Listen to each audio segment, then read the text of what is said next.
ZZ festivālā es spēlēju gitāru, precīzāk flamenko mūziku, vismaz centos spēlēt. Nezinu, cik man labi sanāca, bet, laikam tomēr sanāca diezgan labi.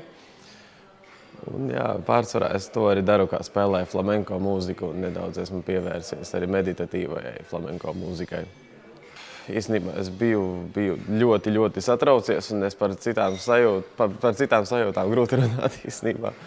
Jo, kad uzkāpu uz skatu, es patiešām rokas nežēlīgi trīcēja, un es nespēju ne par ko citu domāt. Un uzvara tomēr bija pārsteigums ļoti liels. Noteikti, ka varētu vēl labāk, bet ja man atkal būtu jākāpj uz tās skatuves, noteikti uztraukums nemazinātos arī nākošajās reizēs, kad es tur kāptu.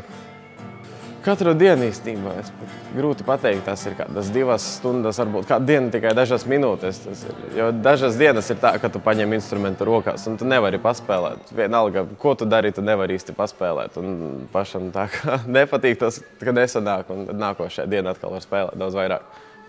Pagaidām tuvākais plāns man ir daži koncerti, kas būs meditatīvie un baznīcās. Un pirmais koncerts būs 3. adventē.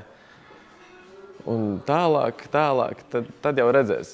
Es jau gribētu piedalīties pēc iespējas vairāk visur, kur un pēc iespējas vairāk pats savus koncertus taisīt un iespējams uz ielām kādreiz uzstāties. Bet to redzēs, kā viss sanāks.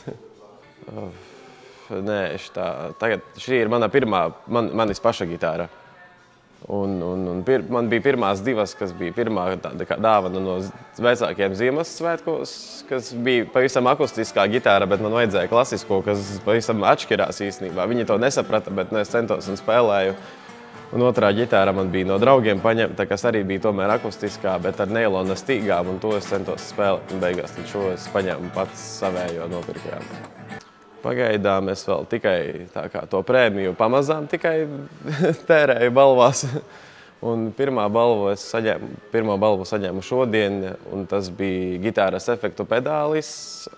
Un attiecīgi ievadilēs viņu varētu pieslēgt, un tas lai es varētu kvalitatīvāk savos koncertos uzstāties un sniegt to labāko skaņu, ko varu.